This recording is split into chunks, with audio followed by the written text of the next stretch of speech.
So, from earthquake to climate change, from geological disaster, we are now going to hydrometeorological disaster.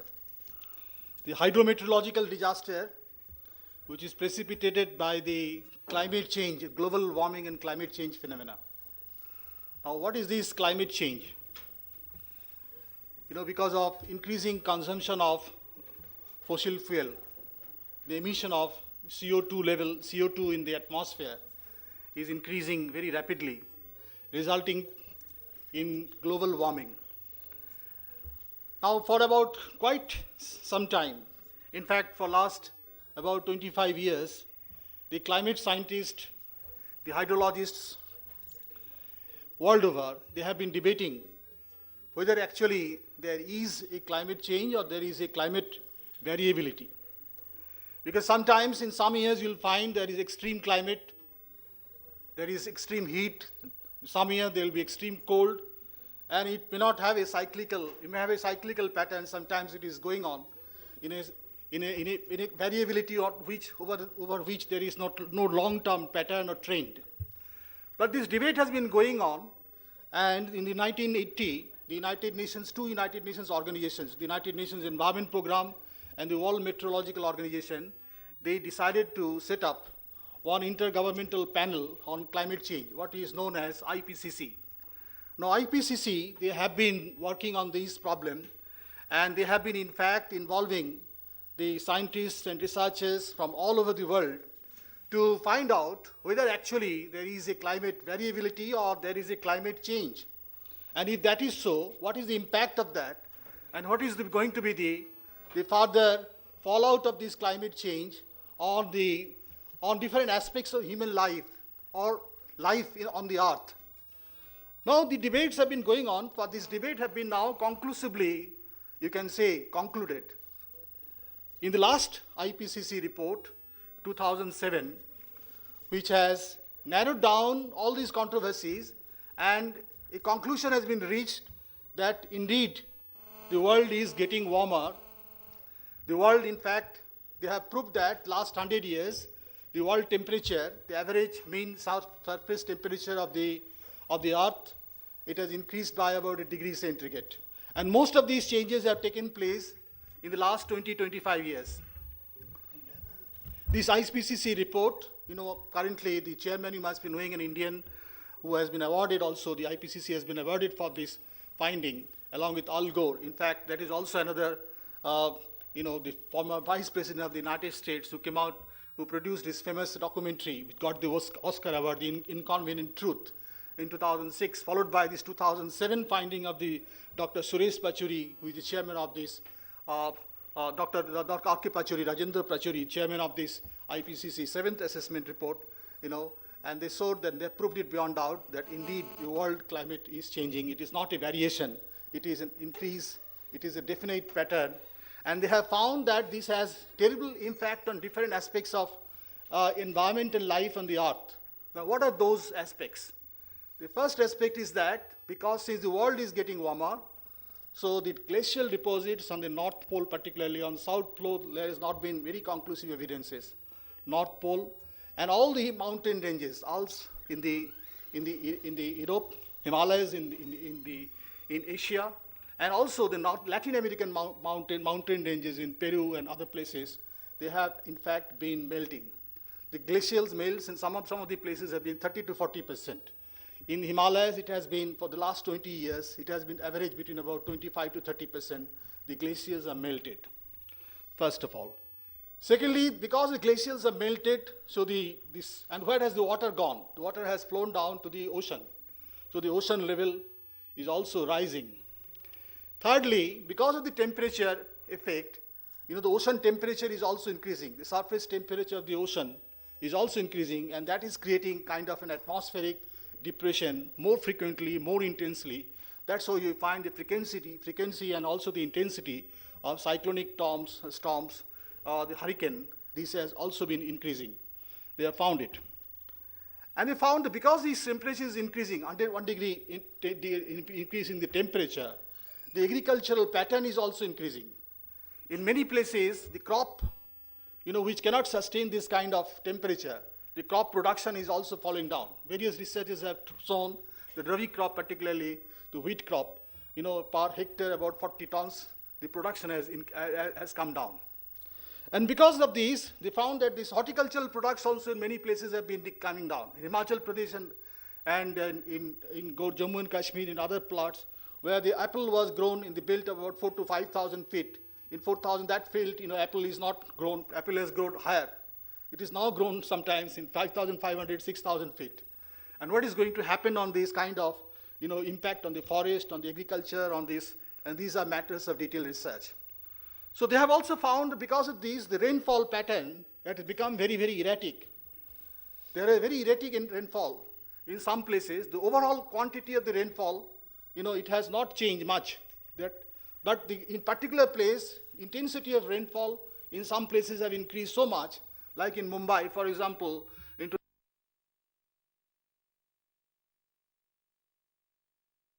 about 5 degrees centigrade in the next 100 years. In a 1 degree temperature, it has created such a havoc. And in the 2.5 to 5 degrees centigrade, if it is going on like this, it will have a serious disastrous effect. Now, the climate change, this kind of findings now have made the scientists and the disaster management experts also to think about that what is going to be the impact of the climate change on disasters. Earlier, the climate change community and the disaster management community, they were working in two different, almost say parallel track. At the global level, at the national level, at the regional level. At the global level, if you see that all the climate change initiatives that took place, whether it is the IPCC report or the UNFCCC, the convention that has been taking place, they were not much concerned about this disaster event. Even in this, if in the Kyoto Protocol, which was signed in 1998, in the Kyoto Protocol, it talked about reducing the emission of the CO2, and there was no reference about any disaster. Similarly, the disaster management community, they were not talking much about the climate change. If you look at the World Conference, we call it World Conference, but the real World Conference, in fact, took place first in Yokohama in 1994, and the second World Conference took place in Kobe, where the famous Hyogo Declaration was adopted. In that declaration, there is just a passing reference about climate change. There's not much detailed deliberations on or discussions on the climate change. So the scientists and the disaster managers are working in two parallel tracks, but the IPCC finding for the first time now have brought them together. They brought them together because they are now analyzing that what is going to be the impact of the climate change on disaster. And in fact, the findings are very, very disturbing. First of all, the glaciers melt, the way it has been melting, what is going to happen is that all the melted water, this will not only come down through the rivers into the plains, but they will sometimes get impounded by the geological surroundings in the mountains, and the glacial lakes will be formed. Now, we have found that about 40 such lakes have been formed. In Nepal, about 42 have been now documented in Bhutan, and there are about 10 different lakes in the Himalayan regions in Jammu and Kashmir, where the lakes were not there earlier, or the existing lakes, their size have expanded. And now these kind of lakes will burst. There's one lake outburst flood event has already taken place in Nepal, which has taken a toll of a hydroelectric project there in that country. And similar things are going to happen. The incidence of flash flood in the Himalayan foothills have also increased. Sudden gusts of water, which was not anticipated at all because of the glacial melt, these are taking place. And because of this glacial melt, we find that the incidence of flood is also increasing. Because of the glacial melt, the landslide events have increased. They've increased the siltation load on the rivers, on the reservoirs. The carrying capacity of the rivers, reservoirs have reduced. And the floods also have increased in the short run. But in the long run, when all the glaciers will be gone, there will be no water available. And the rivers will have a real crisis. The perennial rivers, which have sustained our agricultural system, which have sustained our civilization for centuries, these perennial rivers will become seasonal rivers. In fact, UNEP has identified one of the most threatened rivers in the Ganga as one of the 12 most threatened rivers in the world today, where they find if the glaciers go on melting like this, it will no longer remain a perennial river. So that is one thing in terms of flood. Flash floods will increase, glacial lake outburst to flood will increase, riverine floods also will increase. Now the second thing would be that even the recharging, when the water level will come down, you'll have a more desertification, more drought conditions. Drought conditions in the long run will increase. the aquifers will not get charged. So there will be overdrawal from the groundwater. The aquifers will become depleted. And that will create a serious crisis for our irrigation system. Our entire agricultural or the food security system will be under severe threat. So these are some of the implications on these things. Intensity of, I have already talked about cyclone and other things which are going to happen. Now, how are we going to face this situation? Now, this is a warning. Warning call is there, and we are already very late. So we have to act very, very fast. And how we have to act? There are two broad strategies for meeting with the situation.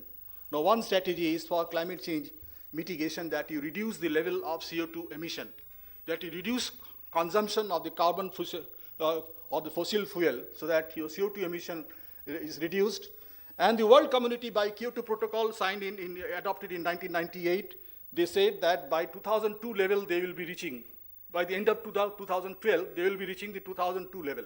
So that was a commitment made by the parties which signed this. And minded, some of the highest consuming countries in the world today, like the United States, they didn't sign it. Australia, they didn't sign it till recently. Only IPCC report after submission of that in Bali Convention, Australia signed it. America is still rethinking. And American Vice President himself, former Vice President, is leading this campaign. Now maybe that after this Republican is out of power, they will have a rethinking on that. So point is that how the world is going to mitigate this, how the world is going to reduce the consumption of the fossil fuel, consumption of energy. There's a lot of pressure now on India. India is a growing economy, we need a lot of energy. So the Americans are pointing out that one of the highest in the growth of consumption of energy is in China and India and Brazil and South Africa, the countries which are growing very fast. So the developed countries are putting pressure on us to say that you also adopt and you also reduce. But we are saying that, look, our per capita emission level is very low, much lower than even some average of the developing countries. So we are actually per capita, our energy consumption is 25% of the developed country level. So very intense kind of negotiation is going on. And to what is the agreed level, what is going to happen after Kyoto Protocol, that is 2012. So that is one issue. But the second strategy with which we are interested, climate change mitigation is one strategy that reduces the level of CO2 emission. But the second strategy is that there is no other alternative but to adapt, because the world has already become warmer. We cannot go back. This is the accepted reality. And if it is the accepted reality, so there is no other way to adjust ourselves with the changing climatic situation.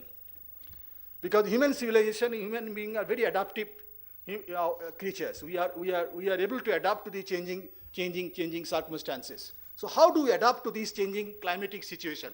This is a challenge. And this involves whole dimensions of life. This involves agriculture, this involves animal husbandry, this involves health, this involves our lifestyle and everything. So we have to consume less energy, and how to have innovative ways of getting renewable energy, like plenty of solar energy, wind energy and so on, which are not 1% just the total energy consumption of the entire globe. Just 1% is not renewable energy now. So this is a great challenge, because it is not very cost effective. The cost of producing this kind of energy is also very high. So that is also another issue. Now, how do we adapt actually, particularly in the field of agriculture, in the field of horticulture, and also in the field of disaster management? This is an enormous possibility, and for the first time we find that the disaster management community and the climate change community, they have got together. I told you that they were in two parallel tracks, but in this last convention in Bali. What are the basic conclusions that can be taken away from this is, cities need to know how hot they are. I mean, most of you are from, are, I assume, from Hyderabad, but do you know how hot your city is? I mean, not in terms of centigrades or Fahrenheits. That could be one way of knowing how hot your city is. But how hot is your city is actually to vulnerabilities, to disaster vulnerabilities, to climate change vulnerabilities, to risks of climate change. Do you know actually that? So this will actually help you in knowing that. No regret strategies are important starting points for addressing risks. Specific action programs can draw upon the experience of other cities implementing programs and policies. I may be wrong, but the location of Hyderabad may be compared with some other city in India, and if the good practices from Hyderabad come of use to the other city, that's what would be the major outcome of this primer. The lessons that we learn from a particular city on sound practices and good practices in climate change adaptation and disaster risk reduction can actually help some other cities in doing that. This is actually building a partnership between cities from your own sound practices or good practices, from what you know, from what you already have gone through. Hotspot assessment can be used to prioritize vulnerabilities. So this I have been repeating, and again I am repeating the sentence, but the main decision makers of India were here. Mostly all of them know what are the priorities of the whole country. But let's start looking down at the local level. Let's start looking what are the priorities of action at the city level. Let's start looking down, with Bangalore opening up into so many IT companies, with Madras opening up with so many automobile companies, Gujarat opening with automobile companies. What are the vulnerabilities leading to? What is the self-assessment of a city? Does the city know itself whether it's what it is doing is its own priority, or it's doing as it when things come in, they become the priority? Local governments have taken and need to take the lead in addressing disaster risk management and climate change impacts and their consequences. So what are our next steps? Now, when I say our next steps, I assume you all over here, I assume all the participants, all the dignitaries who were here throughout the whole day to take similar steps of action. It may not be just the primer, it could be the n number of other options that we have. But what we are planning to do is launching the primer in South Asia in 2008. We will see the launch in Mumbai and Pune with the support of municipal government, state government, and technical institute. IIT Mumbai is leading this whole process. Downscaling the climate change impacts assessment to the local level, upscaling the investment in mitigation, adaptation, and infrastructure, climate change strategies, frameworks, action plans at local levels. So these are the four bullet points, to be precise and to be made understandable in the basic terms, are the next steps for South Asia. And these could be there could be other lot of other next steps that we can look into. But the whole idea of this primer was to start making your activities as a practical more than being theoretical. Thank you. I am sure I was very boring, but if there are a few questions that I can answer to, I'll be more than happy. Yes, please, sir. Or shall you take the questions at the end of the session? I was told the tea is ready. Just a quick one. Oh, okay. Why and how was Mumbai and Pune chosen? I mean, is there any criteria why these two cities were chosen? Okay, Mumbai and Pune. I mean, there were a few reasons. When we started discussing this with the National Disaster Management Authority, NDMA came with 3 cities. One was Mumbai. The reason being the development of infrastructure of Mumbai and the growth that it's going through. And the third thing is it's land. I mean, most of its part are covered by sea, and there's only one way where it grows. That was one of the reasons why they wanted Mumbai to be done. Pune, of its own dynamics of evolving, the way it has evolved in the last couple of years, from being just a holiday spot to a big IT infrastructure and its growth, and how it's actually impacting the process of climate change. And there were 2 more cities which were actually suggested to us. The other was Chennai, and the fourth one was Port Blair. We were not able to do Port Blair and Chennai this year because of our own limitations and the bureaucratic system that UN follows and blah blah blah. So what we are doing is we are going with Mumbai and Pune this year, and we are starting the process of the other cities by the 2009. We are working with Mr. Dhar Chakrabarti for most of these SAARC cities, Bangladesh, Nepal, Kathmandu, Karachi. These are also in target, but just a starting process in South Asia. So thank you, Avilas, for your Thank you. excellent presentation. So it will be very ready-made kind of a tool available for the municipal government.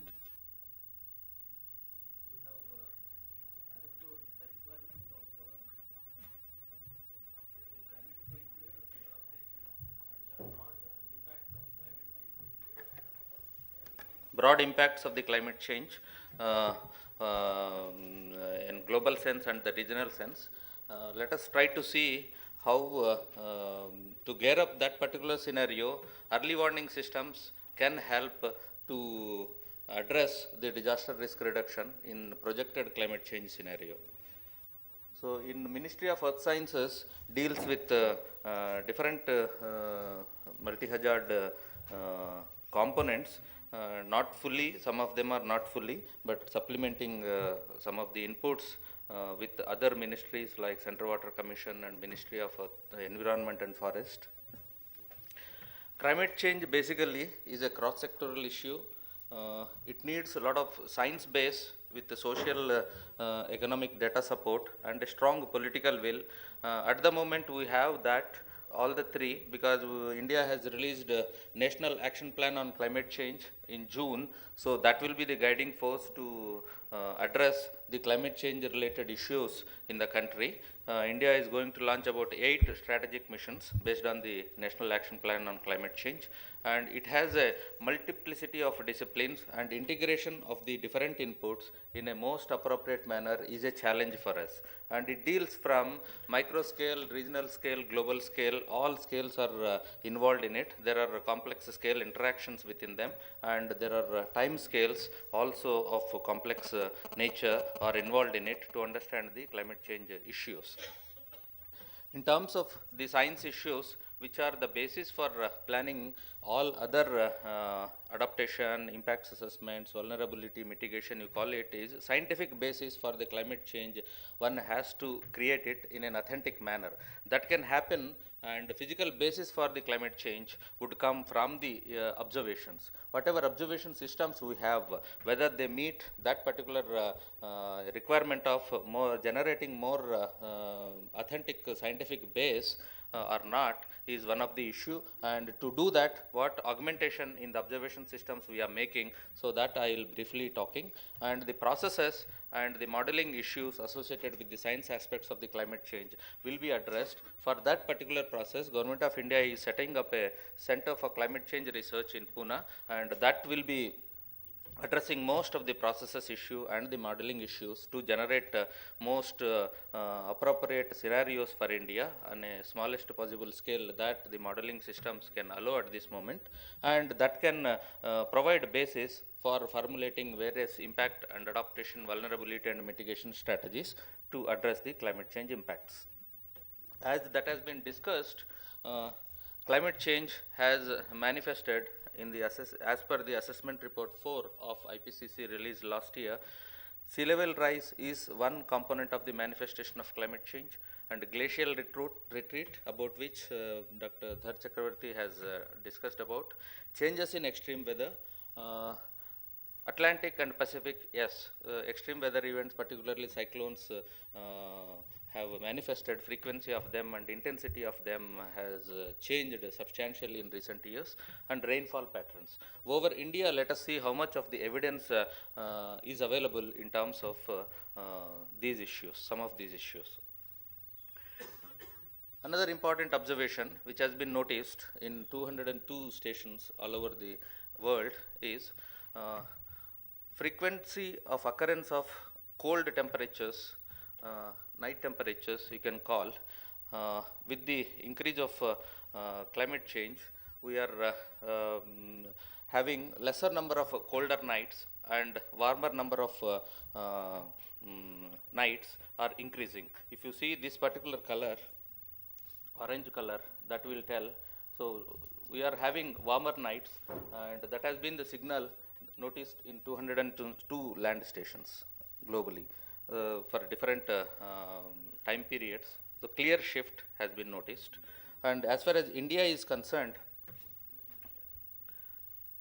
we have observed gradual increase of temperature in almost all the stations available between equator to 35 degrees north and 65 to 100 degrees east. We have in the recent past quite a warm events of temperature ranging from magnitude 0.3 to 0.47, some of them are 0.9595 is the 2006, and 2007 was 0.55 degree. And if you see the spatial pattern of warming looks like this, with most of the India is representing about 0.5 degrees of rise. And there are some cooling patterns, of course, over Rajasthan and the Bihar segment. Over the ocean also, significant rising trend has been noticed, both over the Arabian Sea and Bay of Bengal. And in terms of sectors, if you analyze this particular information with reference to maximum temperatures, so they are changing, though specific trends have not been there clearly. What we have got was about 0.5 degrees overall, but different states are representing the increase in maximum temperatures in a different way. With west coast of India is having the maximum temperature trends up to 1.2 degrees, and similarly northeast India also has recorded that particular increasing trend. Although seasonal quantum of rainfall over India as a whole did not show any substantial trend in the recent past, right from 1870, as that was pointed out by Mr. Chakravarti. And we have, in the regional scale, we have found some trends of increasing and decreasing. If you clearly see yellow color, Kerala rainfall is decreasing, and Chhattisgarh and the Jharkhand, there is a decreasing trend of rainfall seen. In some of the pockets where blue color and violet are there, increasing trends have been seen in the regional sense. Another important factor noticed was low and moderate intensity of rainy events are decreasing, whereas heavy rainfall events more than 10 centimeter per day are increasing, and heavy rainfall events greater than 15 centimeters per day have also shown increasing trend. So this particular, these two slides, if you keep in mind, seasonal quantum has not changed, whereas heavy rainfall event frequency has gone up. That means in lesser number of days, the seasonal quantum is taking place.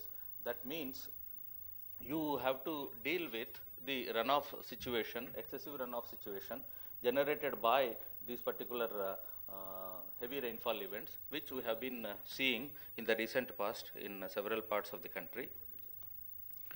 Similarly, in terms of sea level rise, if you talk about, we have found very small rise of about 1 millimeter per year to 1.2 millimeter per year is the rise which has been seen. Particularly if you see the Chennai, there is no sea level rise trend at all. It is decreasing in fact. If you talk about tropical cyclone intensities, no particular trend has been noticed in Bay of Bengal and Arabian Sea sector, as it was noticed in Pacific and Atlantic. That has been the case even with respect to the drought frequency of different magnitudes also. In terms of generating to build our abilities to generate scenarios of future climate change, so regional climate change models have been experimented with in the Indian Institute of Tropical Meteorology. Some of the projections which have gone into IPCC Assessment Report 4 are briefly discussed here. On the left side, we have a panel of the diagrams of rainfall change and the temperature change in the projected climate change scenario, where no adaptation issues or emission levels reduction has not been proposed. On the right side, when you take the reduced emission rate scenario of carbon dioxide and other GHG gases, how the scenario changes between the temperature and rainfall patterns for 2071 to 2100. In both the cases, as far as the temperature magnitudes are concerned, pattern is not changing, only the magnitude of rise of temperature has decreased in an improved scenario of climate change. Whereas in terms of rainfall, the rainfall maximas are more or less maintained despite the reduction, prescribed reduction of GHG gases prescribed in the model.